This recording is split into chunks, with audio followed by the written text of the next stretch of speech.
मौलाना मुजीबुर रहमान जा बयान ॿुधण जे लाइ मौलाना साहब जो यूट्यूब चैनल ज़रूर सब्सक्राइब कंदा। छा साईं तबलीग वारनि खे मस्जिद में छॾण सां मस्जिद पलीत थी वञे थी या न? सिंधी या कुझु मौलवी चवनि था अजीब ॻाल्हि आहे, मस्जिद में जेकॾहिं काफ़र अची वञे मस्जिद त बि पलीत न थींदी आहे। हे दावा सां मां ॻाल्हि थो कयां। हदीसुनि जा वॾा किताब खोलियो, सियाए सित किताब खोलियो, वॾा वॾा जेके हदीसुनि जा किताब आहिनि उन में नबी सल्लल्लाहु अलैहि वसल्लम खां रिवायत आहे, अल्लाह जे नबी जे ज़माने में काफ़र ईंदा मस्जिदुनि में अची करे नबी सल्लल्लाहु अलैहि वसल्लम खां फ़ैसिलो कराईंदा हुया।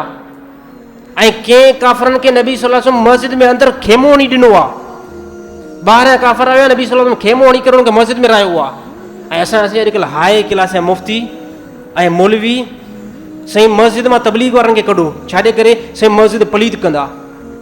जेकॾहिं मस्जिद में जनाबती हालत सां को माण्हू अचे न, पंहिंजे घरवारे सां हमबिस्तरी करे मस्जिद में अचे न त गुनाहगार थींदो, मस्जिद पलीत न थींदी जेसिताईं हुनखे पलीती लॻल न आहे। ऐं ॻाल्हि छा आहे, साईं बसि हिननि खे न छॾींदा कयो, तबलीग वारनि खे जेको मस्जिद में न छॾींदा कयो, वाह बि हिन खे जेको मस्जिद में न छॾींदा कयो। छाजे करे साईं न छॾियऊं? छो साईं हे जेके आहिनि हे पलीत जेको माण्हू आहिनि। साईं काफ़रनि खां वधीक केरु पलीत थींदो आहे? काफ़रनि खां वधीक केरु हिन जेको सरज़मीन ते पलीत आहे?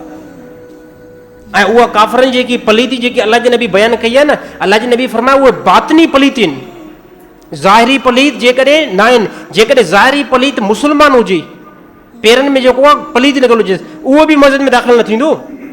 ऐं काफ़र जेकॾहिं पेर साफ़ अथसि, बातिनी पलीत सीने वारी मां सम्झां थो उहा हुनखे पलीत आहे, पर जेकॾहिं हुनजा पेर साफ़ आहिनि मस्जिद में अची सघे थो, वेही सघे थो।